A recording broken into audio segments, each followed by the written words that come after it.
Today I'm going to show you two of my favorite corrective strengthening exercises to help get rid of muscular imbalances present in the low back, the hips, and the legs.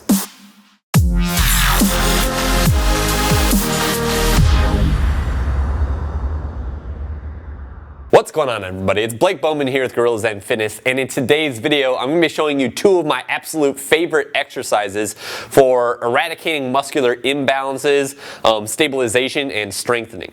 To kick it off, these exercises that I'm about to show you in a second are basically exercises that recruit a lot of different muscle fibers and groups of muscles. So contrary to most of the corrective exercises that I show, which are very specific and targeted, these exercises don't really attempt to really isolate anything. You can think of them as more of an integrated corrective exercise. I've recently found these exercises to be excellent for activating muscle groups that are commonly weak and underactive. And I think part of the reason why these are so effective at getting rid of muscular imbalances is because these exercises are unilateral, meaning they're just working one side at a time.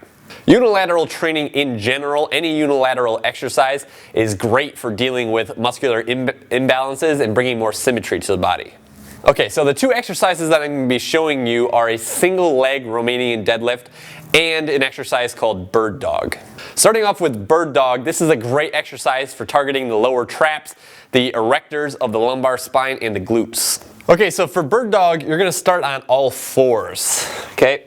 Just like this. You're going to have your toes underneath you, slight arch in the lumbar spine.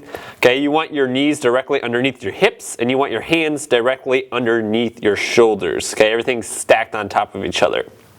Basically, what you're going to do is you're going to choose two opposing points of contact. So like your left arm and your right leg, or your right arm and your left leg. And then you're going to lift those off of the ground and extend them fully and try to form a straight line with them, okay? The key here is to not let any deviations occur in the hips or the spine. So you basically, once you get set up and your hands are underneath your shoulders, knees are underneath the hips, you don't let anything move as you lift off and fully extend both, okay?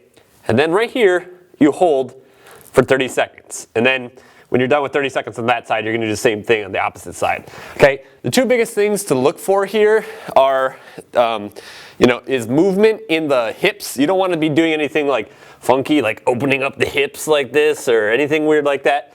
You want to keep that arm up high, and you want to keep that leg in a straight line with the rest of the body too. No movement anywhere else. Really try to mitigate the movement here and stay stable.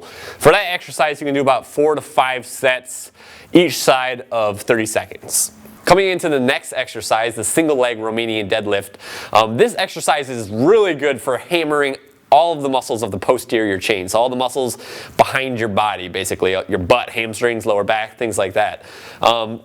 You know, it's funny, when I do these, I can deadlift 315 for high repetitions, no problem. It's easy for me. But when I try to do single leg deadlifts with a weight between 30 and 50 pounds, it's actually more challenging for me to do that than it is for me to deadlift with a barbell 315 pounds. And I attribute a lot of my difficulty with performing this exercise to the muscular imbalances that I have in my legs and in my back, which is why it's a very good exercise to fix those things, right?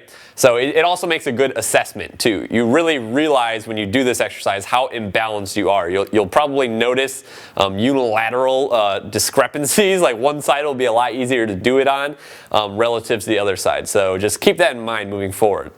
Okay, so because this movement is so challenging, I'm going to recommend that you start with just your body weight, just your hands, okay? So just do what I am doing with your hands. I'm going to demonstrate with a kettlebell just so you can see the weighted version. But when you first do this on your own, do a couple sets of body weight first, because I think you'll find real quick how challenging this is actually. But basically, if you are doing it with a weight, if you eventually progress into using a weight, which you should, once you sort of master or at least get better at the body weight version, you're going to start with a weight in your hand, okay? And everything is the same here for body weight. I'm just showing you with a weight. But basically, if you have a weight, you want to squeeze the crap out of that, get that neurological overflow to basically stabilize the shoulders.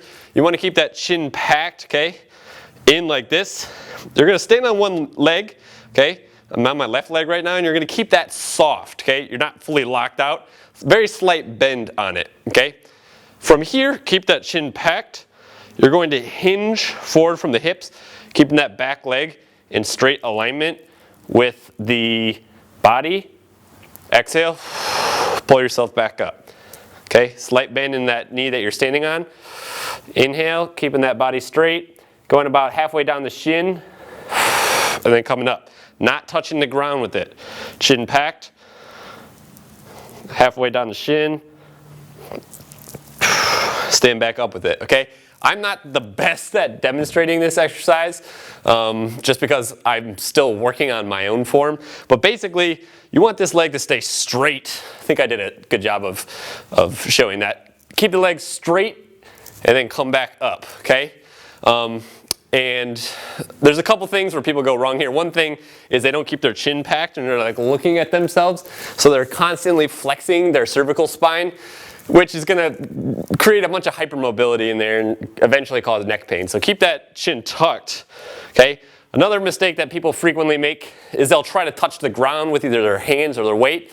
It's not necessary to go down that deep, especially when you're first starting. And I guess a third mistake that people make is they totally lock out that leg that they're standing on, okay?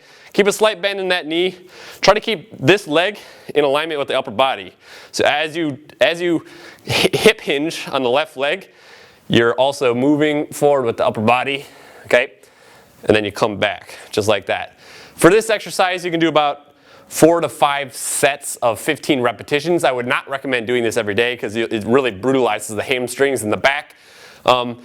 Instead, for this exercise, I recommend 4 to 5 sets of 15 each leg, usually on your leg days.